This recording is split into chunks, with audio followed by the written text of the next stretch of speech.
ये कहानी दो सौतेली बहनों के बीच की जद्दोजहद और उनकी जिंदगी के उतार चढ़ाव को दर्शाती है।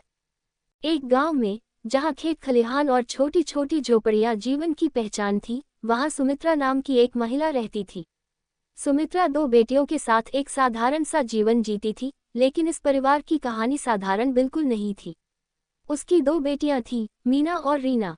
मीना सुमित्रा की अपनी बेटी थी, जबकि रीना उसके पति की पहली पत्नी की बेटी थी। सुमित्रा रीना को कभी अपनी बेटी नहीं मान पाई। यही भेदभाव इस परिवार की कहानी की जड़ बनता है। सुमित्रा का रवैया और शुरुआती संघर्ष। सुमित्रा अपनी बेटी मीना से बेहद प्यार करती थी। मीना को वह हर तरह की सुविधाएं और दुलार देती, लेकिन रीना के साथ उसका व्यवहार सख्त था।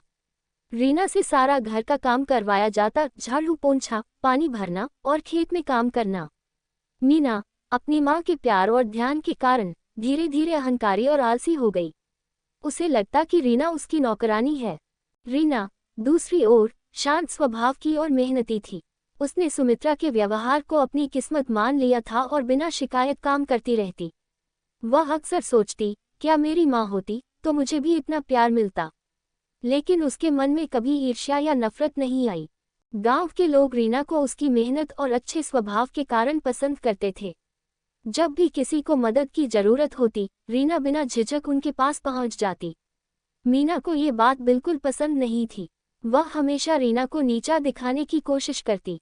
जादुई वृक्ष की कहानी। एक दिन गांव में खबर फैली कि जंगल के बीचों बीच एक जादुई वृक्ष है। कहा जाता था कि यह वृक्ष उन लोगों की इच्छाएं पूरी करता है जिनके दिल सच्चे और इरादे नेक होते हैं। ये खबर सुनकर गांव में हड़कंप मच गया। हर कोई अपनी किस्मत आजमाने के लिए उस वृक्ष के पास जाना चाहता था। जब मीना और रीना ने इस जादुई वृक्ष के बारे में सुना, तो दोनों के मन में अलग अलग ख्याल आए। मीना ने सोचा, अगर मैं सबसे सुंदर और अमीर बन जाऊं, तो मुझे किसी की जरूरत नहीं होगी। वहीं रीना ने सोचा, अगर यह वृक्ष सच में इच्छाएं पूरी करता है, तो मैं उससे शक्ति मांगूंगी कि मैं अपने जीवन में कुछ बड़ा कर सकूं। सुमित्रा ने मीना को जंगल में जाने की अनुमति दे दी, लेकिन रीना को मना कर दिया। उसने कहा, तुम्हें घर के काम करने हैं। मीना को जरूरत है, उसे जाने दो। लेकिन रीना ने चुपचाप अपनी बहन के साथ जाने का फैसला किया। जंगल की ओर यात्रा। जंगल का रास्ता कठिन था। मीना जल्दी थक गई और बार बार रुकने लगी। उसने रीना से कहा, तुम मेरा सामान उठा लो, मैं थक गई हूँ। रीना ने बिना कुछ कहे उसका सामान उठा लिया और दोनों आगे बढ़ी। जंगल में कई चुनौतियां थीं, घने पेड़, कांटों से भरे रास्ते और खतरनाक जानवरों की आवाजें। एक जगह मीना का पैर फिसल गया और वह गिर पड़ी। रीना ने उसे उठाया और उसके घावों की मरहम पट्टी की।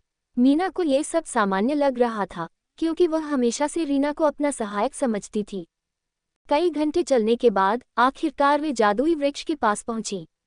ये पेड़ बाकी पेड़ों से अलग था। उसकी पत्तियां सोने जैसी चमकदार थीं और उसकी शाखाएं आसमान को छू रही थीं। पेड़ के चारों ओर एक अद्भुत शांति थी। मीना की प्रार्थना। मीना ने सबसे पहले पेड़ से प्रार्थना की। उसने कहा, मुझे दुनिया की सबसे सुंदर लड़की बना दो। मुझे इतना धन और वैभव दो कि कोई मुझसे बेहतर न हो। पेड़ की पत्तियां हिलने लगीं और एक चमकदार रोशनी मीना पर पड़ी। मीना अचानक खुद को एक सुंदर और अमीर लड़की के रूप में देखती है। उसके कपड़े महंगे हो गए, उसके गहने जगमगाने लगे, लेकिन उसके साथ साथ उसका अहंकार भी बढ़ गया। उसने रीना को घृणा भरी नजरों से देखा और कहा, अब मैं तुम्हारी जैसी साधारण लड़की के साथ समय बर्बाद नहीं कर सकती। रीना की प्रार्थना। अब रीना की बारी थी। उसने विनम्रता से पेड़ से कहा, मुझे वह शक्ति और धैर्य दो जिससे मैं अपने जीवन में मेहनत कर सकूं और दूसरों की मदद कर सकूं। पेड़ ने उसे एक छोटा सा जादुई उपहार दिया। यह एक चमकदार मोती था, जो उसकी मेहनत को दोगुना करने की शक्ति रखता था। रीना ने उस मोती को अपने पास रखा और पेड़ को धन्यवाद दिया। बदलाव और सीख। मीना अपनी सुंदरता और धन के साथ गांव वापस लौटी, लेकिन उसने जल्द ही महसूस किया कि उसका कोई सच्चा दोस्त नहीं है। उसके पुराने दोस्त उससे ईर्ष्या करने लगे और नए दोस्त केवल उसके धन के कारण उसके पास आए। वह अंदर से अकेली हो गई। रीना ने अपनी मेहनत और जादुई मोती की मदद से अपना जीवन बदल दिया।